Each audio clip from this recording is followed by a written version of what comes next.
तो चलिए बच्चों अपन स्टार्ट करते हैं प्रीवियस लेक्चर्स के आगे। पर आप लोग थोड़ा ध्यान दीजिए, लास्ट जो लेक्चर था फ्लूइड मैकेनिक्स में तो अपन ने जो फॉर्मूला डिराइव किया था effect of gravity on pressure, तो आप लोग याद कीजिएगा।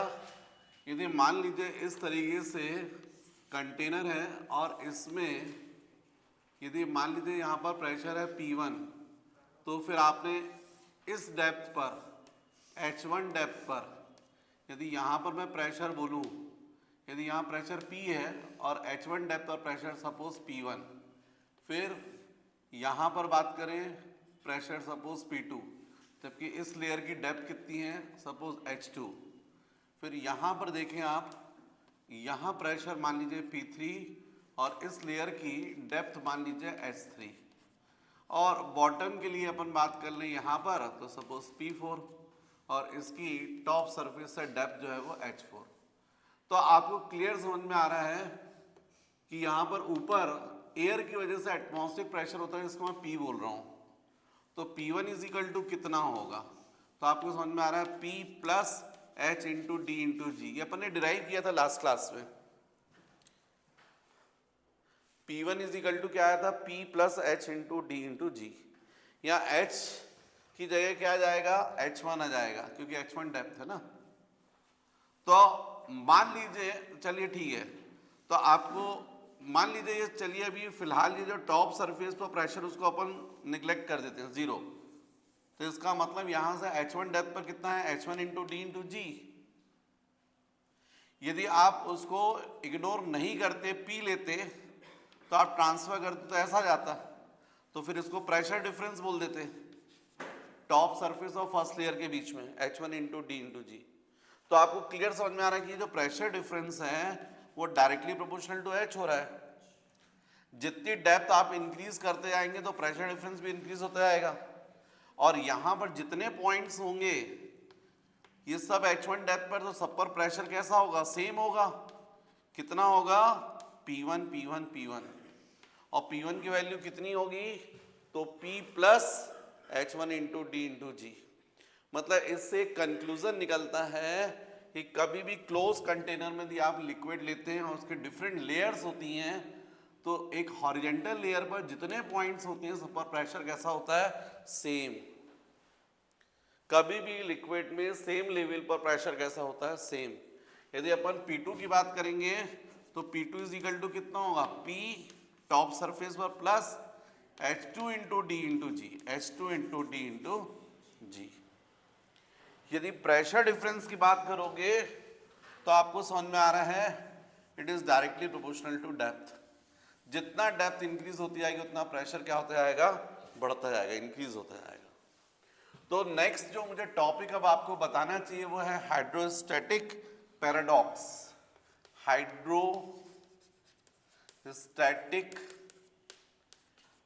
Paradox, hydrostatic paradox. तो बच्चों यदि मान लीजिए मैं डिफरेंट कंटेनर्स लेता हूं, एक ऐसा ले लेता हूं, एक ऐसा ले लेता हूं, एक ऐसा ले लेता हूं, और सब सारे कंटेनर्स में जो अपन लिक्विड ले रहे हैं वो सेम ले रहे हैं, ताकि डेंसिटी सेम रहे और सेम लेवल तक ले रहे हैं, सेम लेवल। इसका लेवल, इसका लेवल, इसका लेवल इक्वल है। मतलब बेस से जो ये हाइट दिख रही है ये भी H है, यहां पर ये भी H है और ये भी H है। तो इसका मतलब ये हुआ कि इसके बेस पर जो प्रेशर पड़ेगा वो यदि P है तो यहां भी P रहेगा, यहां भी P रहेगा। शेप का कोई इफेक्ट नहीं पड़ेगा, क्योंकि अपन ने डिराइव किया उसके हिसाब से। यहाँ जो प्रेशर होगा P इज इक्वल टू कितना होगा, H इंटू डी इंटू जी, क्योंकि सारे कंटेनर्स में जो आपने लिक्विड लिया है वो सेम हाइट तक लिया है और सेम लिक्विड लिया, तो डेंसिटी भी सेम हो गई। तो हाइड्रोस्टैटिक्स यही डिफाइन करता है। The hydrostatic paradox states that in different shaped containers which are filled with same liquid up to same height, pressure applied by the liquid on the base of each container is exactly the same. आपने भी same liquid लिया है same height तक का, तो सारे containers भले different shape के हैं, सबके बेस पर प्रेशर कैसा रहेगा? सेम, क्योंकि प्रेशर किस पर डिपेंड करता है? H पर, और H सब में कैसा है? Same. This is hydrostatics paradox. तो मुझे लगता है बच्चों ये डायग्राम आप लोगों को बना लेना चाहिए. नेक्स्ट बच्चों, यदि मैं आपसे क्वेश्चन करता हूं एटमॉस्फेयर, तो आप सिंपल बता सकते हैं, क्योंकि आप लोगों को मालूम है जो अर्थ है उसके अर्थ के चारों तरफ एटमॉस्फेयर है, एयर है. तो हम लोग बोलते हैं the blanket of air around the earth surface is called atmosphere. अब नेक्स्ट टॉपिक यदि मैं बात करूं, आपको मालूम है ये जो अर्थ है इससे जो एयर है वो लगभग, या एटमॉस्फेयर जो है वो लगभग 300 किलोमीटर हाइट तक है. जो एटमॉस्फेयर है, एयर जो है वो अर्थ सरफेस से लगभग कितनी हाइट तक है? 300 किलोमीटर हाइट. तो उसके ऊपर क्या है? उसके ऊपर वैक्यूम है, उसके ऊपर वैक्यूम है, तो वैक्यूम का कोई प्रेशर नहीं होगा. तो यदि मैं पूछूंगा आपसे यहाँ पर अर्थ पर कितना प्रेशर हुआ, तो जैसा आपने अभी डिस्कस किया उसके हिसाब से आप P2 इज इक्वल टू बोलोगे P1 plus H into D into G, ऐसा करोगे आप. लेकिन अभी इससे पहले थोड़ा सा मैं और डिस्कस कर दूं, क्योंकि मैंने अभी केवल आपको एटमॉस्फेयर बताया. यदि मैं आपसे क्वेश्चन करूं एटमॉस्फेरिक प्रेशर किसको बोलोगे, तो सिंपल सा आपका होगा कि जो अर्थ है, इसी अर्थ पर आप एक कॉलम इमेजिन करोगे एयर का. क्या इमेजिन करोगे? कॉलम. किस चीज का? एयर का. और ये जो कॉलम आप इमेजिन करोगे वो ऐसा कॉलम इमेजिन करोगे जिसका एरिया कितना है? यूनिट, मतलब 1 मीटर बाय 1 मीटर. तो ये जो एयर कॉलम है ये अर्थ के ऊपर जितना फोर्स लगाएगा अपने वेट की वजह से, उसको आप बोलोगे एटमॉस्फेरिक प्रेशर. अब आप बोलोगे सर एयर में तो वेट ही नहीं होता है. बिल्कुल होता है वेट. आप यदि देखिए जो ट्रक का ट्यूब है, टायर ट्यूब, जब वो खाली रहता है तो उसका बहुत कम वेट है. लेकिन यदि आप उसको पूरा एयर से भर दीजिए, उसके बाद उठाकर देखिए, हैवी हो जाएगा. तो जो एयर होता है, एयर का वेट होता है. एयर की एक्चुअली में बच्चों जो डेंसिटी होती है वो होती 1.293 kg पर मीटर क्यूब. मतलब 1 मीटर क्यूब जो एयर है उसका मास होता है 1.293 kg. जब मास में बता रहा हूं तो वेट करने के लिए आप 10 से मल्टीप्लाई कर दोगे तो 12.9 kg वेट आ जाएगा. जी से मल्टीप्लाई कर दोगे तो, सॉरी न्यूटन में जाएगा, सॉरी, इसका मतलब है अप्रोक्सीमेटली 13 न्यूटन, 13 न्यूटन आ जाएगा, या 1.3 kg वेट 1 मीटर क्यूब का, मतलब एयर का वेट होता है. आप इमेजिन करो कि अर्थ सरफेस पर यदि आपने 1 मीटर बाय 1 मीटर, मतलब बाहर आपने ग्राउंड पर गए और आपने सिंपल एक लकड़ी उठाई, उससे केवल एक लाइन स्केच कर दी है स्क्वायर शेप में, 1 मीटर बाय 1 मीटर का स्क्वायर ड्रॉ कर दिया, और उसके ऊपर इमेजिन करो पूरा एयर कॉलम है कहां तक? 300 किलोमीटर हाइट तक. तो वो जो एयर का वेट लगेगा, फोर्स लगेगा यूनिट एरिया पर, उसको बोलते हैं pressure. What is atmospheric pressure?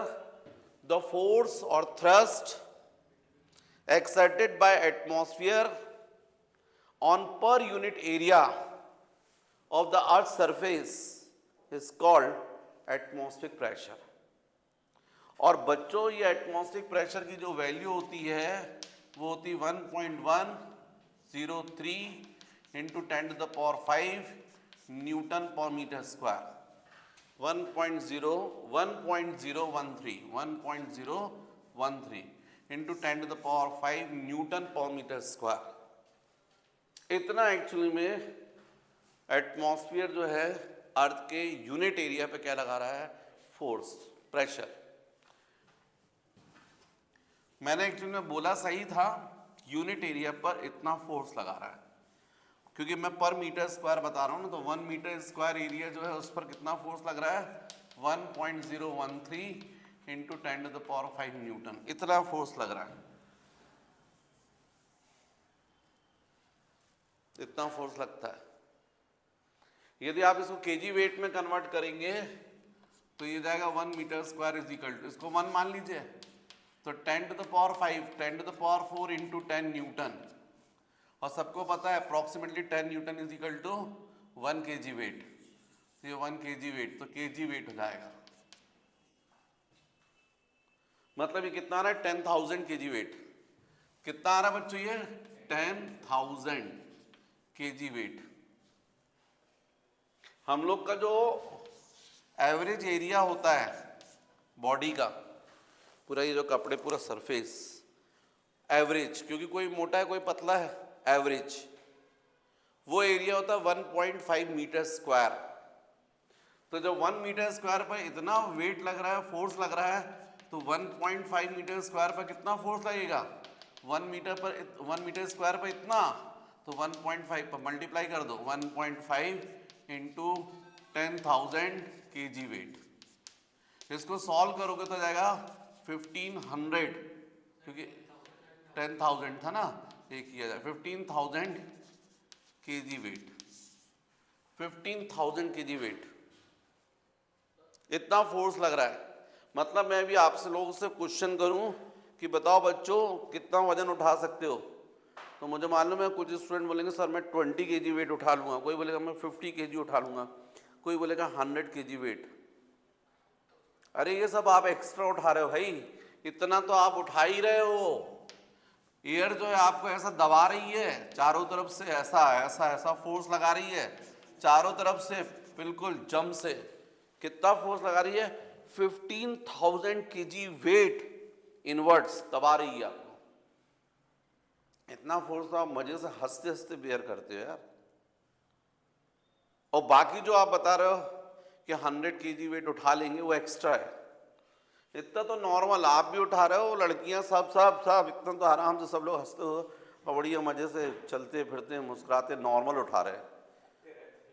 ये है आपका इंटरनल पावर, इतनी शक्ति है आपके अंदर।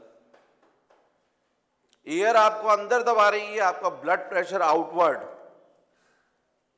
ब्लड प्रेशर आउटवर्ड इतनी ही फोर्स लगा रहा है, एयर अंदर इनवर्ड्स, दोनों ने एक दूसरे को क्या कर दिया, कैंसिल, आपको पता ही नहीं चला। आप समझ रहे बात को, आप कितना फोर्स बेयर करते। आपका ब्लड जो प्रेशर है वो आउटवर्ड है, एटमॉस्फेरिक प्रेशर इनवर्ड है। आप जरा सोच के देखो कि कोई व्यक्ति जो अंदर है अर्थ में, यहां तो ठीक है, उसको ले जाके यहां वैक्यूम में खड़ा कर दो, किसी को ले जाके आप वैक्यूम में खड़ा कर दो, क्या होगा, एटमॉस्फेरिक प्रेशर तो नहीं है अंदर की तरफ दबाने वाला। अब केवल कौन सा प्रेशर है, आउटवर्ड, कौन सा वाला, ब्लड प्रेशर। बात, इस व्यक्ति के अंदर, बॉडी के अंदर जो प्रेशर है ब्लड की वजह से, वो किस तरफ है, बाहर की तरफ। यहां जब अर्थ पर था तो एटमॉस्फेयर इनवर्ट्स कर रहा था, दबा रहा था, और ब्लड प्रेशर आउटवर्ड, दोनों एक दूसरे को कैंसिल कर दिए थे, तो न्यूट्रलाइज हो गया था। आपने उसको ले जाके वैक्यूम में खड़ा कर दिया। अब वैक्यूम में तो प्रॉब्लम क्या हो गई कि वहां पर एटमॉस्फेरिक प्रेशर नहीं है, लेकिन उसका ब्लड तो है, उसका प्रेशर किस तरफ होगा, बाहर की तरफ। क्या होगा, फट जाएगा, ब्लास्ट हो जाएगा, वो पता नहीं चलेगा, बम के समान। मतलब आप समझ लीजिए, आप लोग चलते फिरते बम हो,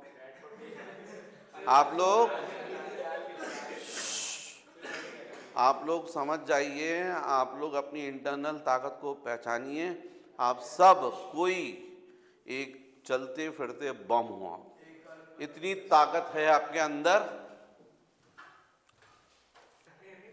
तो बच्चों अब आपको ये जो मैंने बताया, तो आप लोग बोलोगे कि सर फिर ये एटमॉस्फेरिक प्रेशर अपन मेजर कैसे करते हैं। तो मेजर करने के लिए मैं पूछूंगा लगाओ दिमाग कैसे करेंगे, तो आप बोलोगे कि सर एक काम करते हैं, ये अर्थ पर यदि अपन बात कर रहे हैं 1 मीटर स्क्वायर पर जो फोर्स लगेगा उसको अपन बोलते हैं एटमॉस्फेरिक प्रेशर। तो हमको मालूम यहाँ ऊपर वैक्यूम है तो वैक्यूम का प्रेशर कितना होगा 0। यहाँ अर्थ पर प्रेशर कितना होना चाहिए P2 is equal to P1 plus H into D into G. तो आप बोलोगे P2 is equal to P1, P1 की वैल्यू क्या बोल रहे हो 0 वैक्यूम की वजह से, और H मैं आपको बता रहा हूं कि हाइट लगभग कितनी है 300 किलोमीटर, तो 300 इंटू 10⁻³ मीटर हो गया। डेंसिटी ऑफ अर्थ पे ने भी बताया था 1.293 kg पर मीटर क्यूब, और G की वैल्यू 9.810। यदि इनको अपन ऐसे सॉल्व कर ले तो इसका मतलब एटमॉस्फेरिक प्रेशर आना चाहिए। आप करके देख लीजिएगा, जो मैंने अभी आपको थोड़ी देर पहले बताया एटमॉस्फेरिक प्रेशर की वैल्यू 1.013 इंटू 10⁵, ये नहीं आएगा, इससे नहीं आएगा, गलत आएगा इससे। क्यों गलत आएगा, उसका रीजन है कि ये जो एटमॉस्फेयर में बता रहा हूं वो एग्जैक्ट 300 किलोमीटर नहीं है, अप्रॉक्स है। गर्मी में आप पतंग उड़ाते हो तो आपको पता है जब ऊपर आसमान में चले जाती है तो हवा बहुत तेज रहती है, इसका मतलब नीचे जो सरफेस पर एयर की वेलोसिटी कम है, ऊपर बहुत हाई है, तो कंटिन्यूस वहां पर जो गैसेस हैं, एयर है, वो क्या कर रही है, बह रही है, रुकी हुई नहीं है, कभी आई कभी गायब हो गई। तो ये जो 300 किलोमीटर हाइट हम लोग बोल रहे हैं ये अप्रॉक्स हाइट है। फिर जो डेंसिटी मैंने आपको बताया 1.293, ये अर्थ सरफेस पर है, जैसे जैसे हाइट पर जाते हैं एयर की डेंसिटी कम होती जाती है, एयर के मॉलिक्यूल्स दूर दूर होते जाते हैं, मतलब ये डेंसिटी की भी वैल्यू जो है वो क्या होती है, चेंज होती है। और सबको पता है जी की वैल्यू भी हाइट पर जाने पर क्या होती जाती है, कम होती जाती है। इसलिए यदि आप ऐसे मल्टीप्लाई करके प्रेशर निकालेंगे तो सही नहीं आएगा। तो फिर क्वेश्चन उठता है कि फिर एटमॉस्फेरिक प्रेशर कैसे मेजर किया जाता है। तो एटमॉस्फेरिक प्रेशर को मेजर करने के लिए हम लोग डिवाइस यूज करते हैं, इंस्ट्रूमेंट यूज करते हैं, उसको बोलते हैं barometer. What is barometer? The device which is used for measuring atmospheric pressure is called barometer. इसी को टोरिसेली का एक्सपेरिमेंट भी बोलते हैं, क्योंकि टोरिसेली ने एक्सपेरिमेंट करके ही ये बनाया। तो इससे हम लोग बैरोमीटर से एटमॉस्फेरिक प्रेशर कैसे मेजर करते हैं। क्या बोल रहा हूं मैं? बैरोमीटर, इसी को हम लोग बोलते हैं टोरिसेलीज एक्सपेरिमेंट। उसने क्या किया, एक सिंपल ऐसा कंटेनर लिया और इसको मर्क्यूरी से भर दिया, और जैसे टेस्ट ट्यूब होती है वैसे उसने टेस्ट ट्यूब ली, लेकिन लगभग 1 मीटर लेंथ की थी, और उसमें वैक्यूम क्रिएट किया। अब आप बोलोगे सर वैक्यूम कैसे क्रिएट करेंगे, तो आप बोलोगे मुंह में फंसा के हवा को खींच लेंगे, और उसके बाद जैसे ही पूरी हवा निकल गई फटाक से थंब रख देंगे तो अंदर वैक्यूम हो जाएगा। नहीं, वो जो हल्का सा आपका टाइम डिफरेंस आएगा उतने में अंदर एयर भर जाएगी, क्योंकि प्रेशर बहुत हाई है। तो उसने क्या किया कि जो टेस्ट ट्यूब है उसको ऐसा कंप्लीट मर्क्यूरी से भर दिया और इसके ऊपर थंब लगा दिया, और फिर इन्वर्टेड करके इसको उल्टा करके इसमें डुबोया और फिर छोड़ दिया। ऊपर पकड़े रहे और यहां पर तो उसने प्रैक्टिकली देखा कि जो मर्क्यूरी है वो पूरा नीचे नहीं गिरा, कुछ तो आ गया नीचे और कुछ हाइट तक यहां पर रहा, और ये हाइट लगभग होती है नॉर्मल कंडीशन में 76 सेंटीमीटर। ये जो मर्क्यूरी सरफेस दिख रहा है इससे 76 सेंटीमीटर। तो क्वेश्चन उठता है कि यदि ऐसा था, अभी तो फिलहाल मैं इसको H बोल दे रहा हूं, प्रैक्टिकली 76 और थोड़ा चेंज भी होता रहता है। तो फिर क्वेश्चन उठता है कि ठीक है, अच्छा यहाँ 76 सेंटीमीटर भी बहुत होता है भाई, तो 76 सेंटीमीटर यदि ये तो इसके ऊपर यहाँ पर क्या है, वैक्यूम है भाई। पूरा पहले मर्क्यूरी से भरा था, यहाँ मर्क्यूरी यहाँ तक आ गया, तो इसका मतलब यहाँ पर कुछ नहीं है। इसको बोलते हैं टोरिसिलिस वैक्यूम, क्योंकि एक्सपेरिमेंट उसी का है।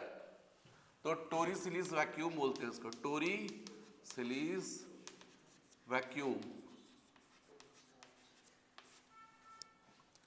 टोरिसिलिस वैक्यूम। अब कुछ स्टूडेंट हैं वो सोच रहे होंगे सर आपने वैक्यूम की स्पेलिंग गलत लिखी है। नहीं बच्चों, वैक्यूम की स्पेलिंग यही है, VACC नहीं है, आप चेक कर लीजिएगा, VACW है। तो ये टोरिसिलिस वैक्यूम है। अब यदि ऐसा सब कुछ हुआ तो फिर एटमॉस्फेरिक प्रेशर कैसे मेजर करें? तो देखो जरा, आप ये जो पॉइंट दिख रहा है ना आपको, इसको सपोज A बोलते हैं और इस पॉइंट को सपोज बोलते हैं B। यहां पर ये ओपन है, तो यहां पर किसका प्रेशर है? एटमॉस्फेयर का, सपोज PA। और इस B पॉइंट पर, मतलब मैं PA इज इक्वल टू बोल रहा हूं PA। What is PA? Pressure at point A। अब मैं बोल रहा हूं इस B पॉइंट पर प्रेशर PB। तो PB के लिए आप यहां पर आपको मालूम है ये प्रेशर P1 सपोज, ये H, तो यहां प्रेशर जो होगा सपोज P2, जिसको मैं PB बोल रहा हूं। तो PB is equal to P2 और P2 इज इक्वल टू क्या होता है? P1 plus H into D into G। अपन ने ड्राइव किया था। अब ये P2 को अलग कर देते हैं, सीधे PB लिख देते हैं। P1 की वैल्यू कितनी होगी? 0। यहां पर है ही ना, वैक्यूम है, वैक्यूम का प्रेशर कितना होगा? 0 plus H into D into G। इसका मतलब है जो B पॉइंट पर प्रेशर है वो इतना है। और हम लोग जानते हैं कि लिक्विड में हॉरिजॉन्टल लाइन पर हर पॉइंट पर प्रेशर कैसा होता है? सेम। तो हम लोग को चूंकि पता है, अभी पिछला अपन ने डिस्कस किया, उसके बेसिस पर PA is equal two of PB। A point पर प्रेशर जो उसको आप क्या बोल रहे हैं? Atmospheric pressure PA। और B पॉइंट पर क्या बोल रहे हैं आप? H into D into G। मतलब यदि आपको एटमॉस्फेरिक प्रेशर मेजर करना है तो केवल क्या चाहिए कि कितनी हाइट तक मर्क्यूरी कॉलम है उसकी हाइट चाहिए, मर्क्यूरी कॉलम की डेंसिटी चाहिए और G चाहिए। यदि इन तीनों चीजों को सब्स्टिट्यूट कर दोगे तो एटमॉस्फेरिक प्रेशर जाएगा। तो जब आप नॉर्मल कंडीशन में प्रैक्टिकल करते हैं तब आप देखिए ये H की वैल्यू 76 सेंटीमीटर आती है, 76 सेंटीमीटर। और नॉर्मल टेम्परेचर पर जो मर्क्यूरी है उसकी डेंसिटी होती है 13.6 इंटू 10⁻³ kg पर मीटर क्यूब। मर्क्यूरी जो है ना वो वाटर के कंपेयर में कितने टाइम्स हैवियर है? 13.6। मर्क्यूरी की डेंसिटी कितनी होती है? 13.6 इंटू 10⁻³ kg पर मीटर क्यूब। और G की वैल्यू आपको मालूम है, अर्थ सरफेस पर अपन क्या लेते हैं? 9.81 मीटर पर सेकंड स्क्वायर। अब यदि इसमें आप वैल्यू रखोगे 76 को मीटर में कन्वर्ट करोगे तो 0.76 मीटर हो जाएगा, क्यों बच्चों? इंटू डेंसिटी 13.6 इंटू 10⁻³ हो जाएगा और G की वैल्यू 9.81। अब यदि आप इसको सॉल्व करोगे तो देखने मिलेगा 1.013 इंटू 10⁵ आ जाएगा। इसका मतलब अर्थ सरफेस पर नॉर्मल कंडीशन में एटमॉस्फेरिक प्रेशर कितना होता है? 1.013 इंटू 10⁵ न्यूटन पर मीटर स्क्वायर। समझ गए? अच्छा एक चीज बताओ बच्चों, यदि इसी बैरोमीटर को, जब इतना आपको मैं डिस्कस कर रहा हूं तो आप इससे अंदाज लगा सकते हो, इस बैरोमीटर को यदि उठा पकड़कर आप माउंट एवरेस्ट पर चले जाएं, हाइट पर चले जाएं, तो बैरोमीटर की हाइट के ऊपर क्या इफेक्ट होना चाहिए? बढ़ना चाहिए, कम होना चाहिए? अच्छा एक चीज समझो, यदि ये H की वैल्यू बढ़ेगी तो एटमॉस्फेरिक प्रेशर बढ़ रहा है, कम हो रहा है?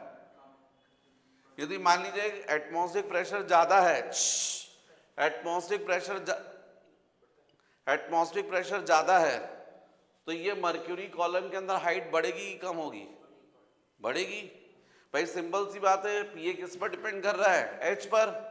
एच ज्यादा होगा तभी तो एटमॉस्फेरिक प्रेशर ज्यादा होगा, या प्रेशर ज्यादा है तो एच ज्यादा होएगा। एटमॉस्फेरिक प्रेशर कम है तो एच भी कम हो जाएगा। बात समझ में आई? मेरा क्वेश्चन आपसे है कि बैरोमीटर को लेकर यदि आप हाइट पर जाते हैं तो बैरोमीटर की रीडिंग क्या होनी चाहिए? बढ़नी चाहिए, कम होनी चाहिए? हाइट पर एटमॉस्फेरिक प्रेशर ज्यादा होता है कि कम होता है? अबे मैंने इतना क्लियर किया उसके बाद भी तुमको समझ में नहीं आ रहा है। ये तुम्हारी अर्थ है, ये अर्थ है, और ये एटमॉस्फेरिक प्रेशर इस एयर कॉलम की वजह से, ये एयर कॉलम की वजह से है ना, यहां पर जो एयर कॉलम है उसकी वजह से, यहां पर उसके वेट की वजह से है ना। आप हाइट पर जा रहे हैं, मतलब पहाड़ है, जब पहाड़ पर आप जाओगे तो जो अब यहां पर वेट पड़ेगा वो कैसा? इसका पड़ेगा ना, ये तो कम हो गया ना। मतलब हाइट पर जाने पर एटमॉस्फेरिक प्रेशर क्या हो जाएगा? कम हो जाएगा, वेट कम हो जाएगा। हाइट पर जाने पर एटमॉस्फेरिक प्रेशर क्या होता जाता है? कम होता है। इसीलिए तो जो माउंटेनियंस रहते हैं अपने साथ में ऑक्सीजन के सिलेंडर ले जाते हैं, नहीं तो उनके नोज से और ईयर से ब्लीडिंग होने लगती है। क्यों होती है वो ब्लीडिंग नॉर्मल कंडीशन में? क्योंकि एक्चुअली में हाइट पर जाने पर प्रेशर, एटमॉस्फेरिक प्रेशर कम होता है, और ब्लड प्रेशर तो वही बना हुआ है। ब्लड किस तरफ आ रहा है? बाहर की तरफ। नोज से और ईयर से ब्लीडिंग चालू हो जाती है। तो ऑक्सीजन ले जाते हैं तो ऑक्सीजन की प्रॉपर्टी रहती है कि वो क्या करती है? उसको कंट्रोल करती है, एटमॉस्फेरिक प्रेशर को, ब्लड प्रेशर को। तो उसके भी रीजन यही सब कुछ है। अब मेरा फिर से क्वेश्चन है, हाइट पर ले जाएंगे बैरोमीटर की रीडिंग क्या होगी? कम हो जाएगी। लेकिन उसी बैरोमीटर को माइंस में ले जाओगे आप, बढ़ जाएगी, क्योंकि एयर कॉलम बढ़ जाएगा। भाई आप माइंस में ले जा रहे हो बैरोमीटर को तो आपको मालूम एयर कॉलम बढ़ जाएगा, तो वो बैरोमीटर के ऊपर यहाँ पर प्रेशर ज़्यादा देगा, तो बैरोमीटर में भी मर्क्यूरी की ज़्यादा हाइट तक जाएगा, राइट? अच्छा सोचो, बैरोमीटर को आप देख रहे हो और देख रहे हो 76 सेंटीमीटर, और सडनली बैरोमीटर की रीडिंग क्या हो गई? एकदम से गिर रही है, 76 से अचानक 50 हो रही है। मतलब ये वेदर के बारे में क्या इंफॉर्मेशन दे रही है?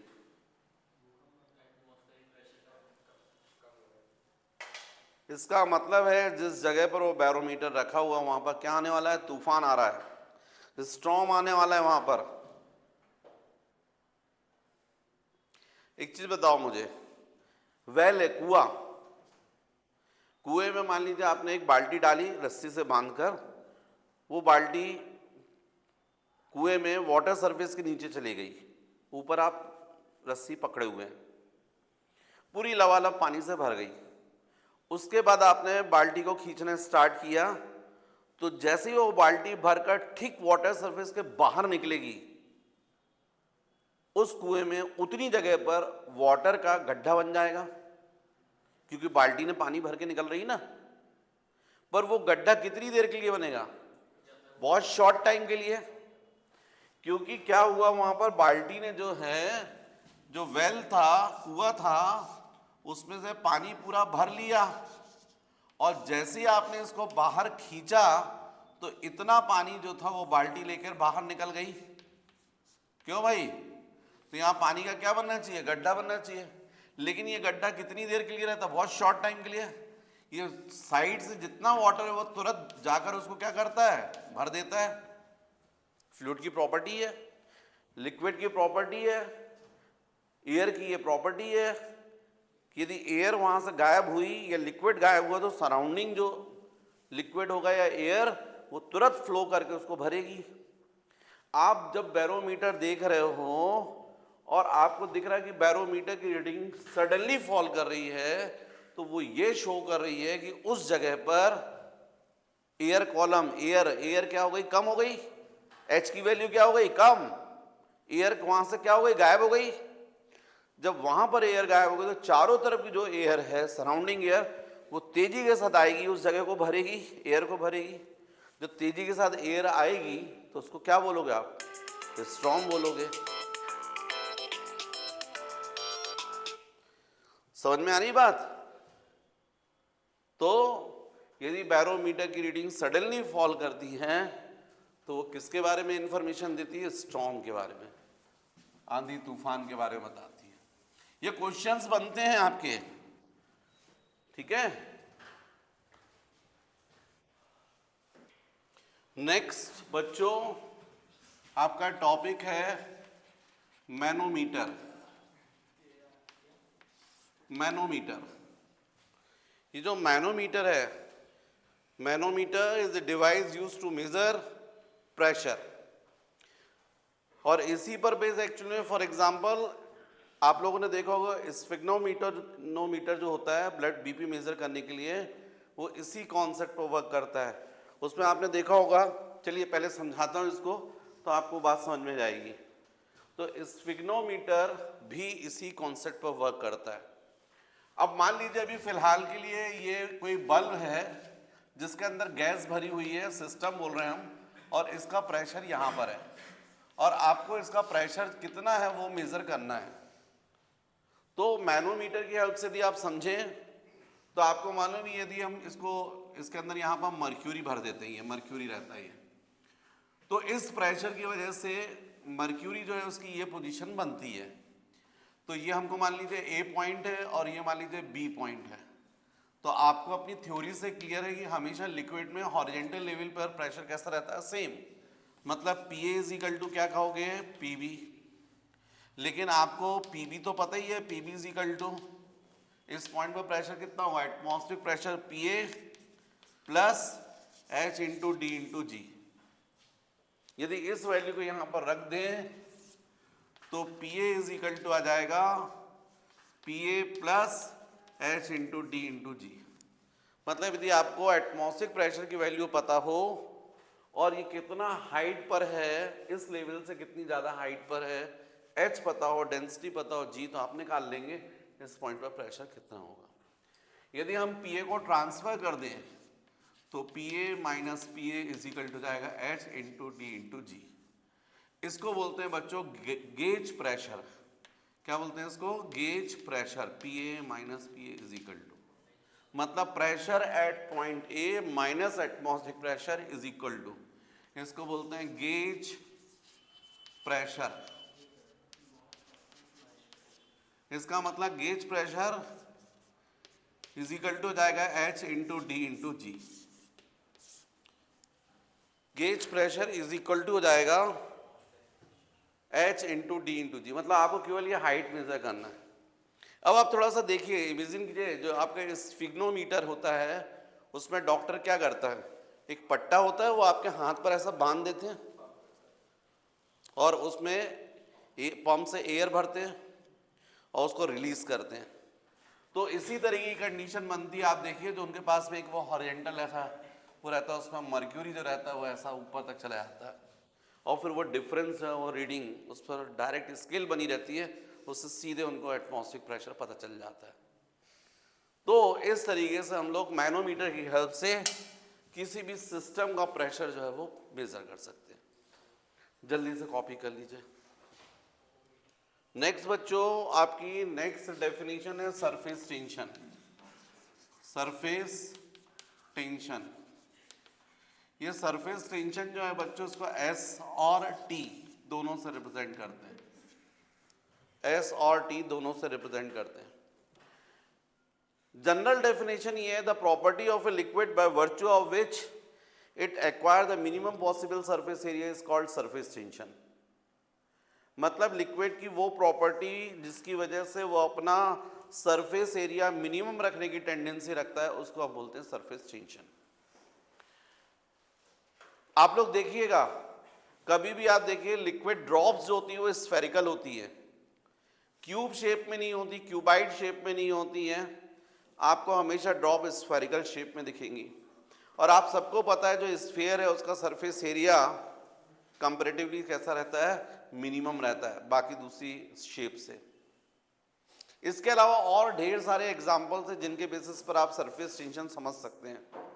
आप लोग देखते हैं जब शेविंग ब्रश रहता है, जब ड्राई कंडीशन में रहता है तो उसके सब हेयर्स अलग अलग रहते हैं, लेकिन उसी को जब आप वाटर में डिप करके बाहर निकालते हैं सारे ब्रश जो है चिपक जाते हैं। उसका रीज़न ये है कि वो जो हेयर्स हैं उनके बीच में क्या जाता है, वाटर फिल्म आ जाती है, जिसकी टेंडेंसी रहती है कि सरफेस एरिया कैसा रहे, मिनिमम, इसलिए वो चिपका लेते हैं। यदि आप एक ऐसा रिंग बना लें और इसको सोप सॉल्यूशन में डाल दें तो आपको देखने मिलेगा सोप फिल्म बन जाएगी, सोप फिल्म। और इस सोप फिल्म पर यदि आप एक बहुत लाइट हैंड से, हल्के हाथ से एक थ्रेड जिसके दोनों एंड्स आपने बांध दिए हैं उसको यहाँ पर डालें तो आपको देखने मिलेगा वो इर्रेगुलर शेप में रहेगा सोप फिल्म पर। और फिर निडल लेकर यदि उसको यहाँ पर बीच में आप इस फिल्म को ब्रेक कर दें तो आपको प्रैक्टिकली देखने मिलेगा जैसे ये फिल्म बीच की ब्रेक होगी तुरंत ये ऐसा सर्कुलर थ्रेड जो है उसका सर्कुलर रिंग बन जाएगा और उसके ये चारों तरफ क्या रहेगा, सोप सॉल्यूशन। उसका रीज़न ये था कि यहाँ पर सोप सॉल्यूशन जो उसकी टेंडेंसी है कि सरफेस एरिया मिनिमम, तो वो पूरी सरकमफ्रेंस पर, इस थ्रेड की सरकमफ्रेंस पर इक्वल फोर्स लगाते हैं जिसके कारण ये पूरा सर्कुलर रिंग बन जाएगा। तो ऐसे ढेरों एग्जाम्पल हैं जिसके बेसिस पर आप कभी देखिए मच्छरों को देखिए, उनके एग्स जो रहते हैं वो हमेशा नीचे नाली वगैरह के सरफेस पर लिक्विड, क्योंकि कारण ये है कि वहाँ पर वो surface tension minimum surface area रखने की टेंडेंसी रखते हैं, उसी पर देते हो। तो ये कुछ मैंने एग्जाम्पल्स बताए हैं, पर सही डेफिनेशन जो दी जाती है सरफेस टेंशन की, यदि आप कभी किसी कप को या ग्लास को पूरा वाटर से भर दें, उसके बाद भरने के बाद यदि आप ड्रॉपर में लें और फिर एक एक ड्रॉप करके वाटर को डालते जाएं तो प्रैक्टिकली आपको देखने मिलेगा तुरंत जो वाटर है वो ओवरफ्लो नहीं होगा बल्कि कुछ ऐसा शेप लेना चालू कर देगा, और उसके बाद फिर और ज़्यादा करेंगे तब जाकर ओवरफ्लो होगा। तो ये जो आपको सरफेस दिख रहा है इसका यदि आप टॉप व्यू ऊपर से देखें तो ये तो आपको सर्कुलर दिखाई देगा, ऐसा कप है तो, लेकिन इसमें ये जो टॉप सरफेस है ऐसा रहेगा। यहां पर आप यदि एक लाइन इमेजिन करें, ऐसा इमेजिनरी लाइन, इस इमेजिनरी लाइन के परपेंडिकुलर यूनिट लेंथ पर ये जो टेंजेंशियल फोर्स लग रहा है इस पॉइंट पर, ये टेंजेंशियल फोर्स, ये टेंजेंशियल फोर्स जो लग रहा है यूनिट लेंथ पर, एल लेंथ पर मान लीजिए कितना फोर्स लग रहा है, एफ, तो यूनिट लेंथ पर कितना फोर्स लगेगा, एफ अपॉन एल, इसको बोलते हैं सरफेस टेंशन। तो एक डेफिनेशन तो आपने बोल दी, the property of a liquid by virtue of which it acquire the minimum possible surface area is called surface tension. लेकिन दूसरी डेफिनेशन ये ली जाती है, if an imaginary line drawn on liquid surface, then the tangential force perpendicular to line per unit length is called surface tension। तो दूसरी definition ये ली जाती है। तो इस बेसिस पर जो है बच्चों, यदि इस डायग्राम को मैं फिर से बना दूं, यहाँ पर ये लिक्विड सरफेस, यहाँ पर इमेजिनरी लाइन, इसके परपेंडिकुलर ये जो टेंजेंशियल फोर्स हो रहा है लिक्विड सरफेस पर, एल लेंथ पर एफ, तो यूनिट लेंथ पर हो जाएगा एफ अपॉन एल, इसको बोलते हैं सरफेस टेंशन। तो सरफेस टेंशन का formula T is equal to F upon L बनेगा। सेकेंड डेफिनेशन मैंने क्या बताई, if an imaginary line drawn on liquid surface, then the tangential force perpendicular to the line per unit length is called surface tension। तो बच्चों फिर surface tension का formula हो गया एफ अपॉन एल। तो यदि मैं आपसे पूछूं डायमेंशनल फॉर्मूला ऑफ टी, तो आप बता सकते हैं, क्योंकि फोर्स के लिए आपको मालूम है MLT -2 अपॉन L कैंसिल, तो T is equal to M L0 T -2। Unit की बात करें इन CGS सिस्टम तो जाएगा डाइन पर सेंटीमीटर, इन SI सिस्टम न्यूटन पर मीटर। राइट, जल्दी से कॉपी करो।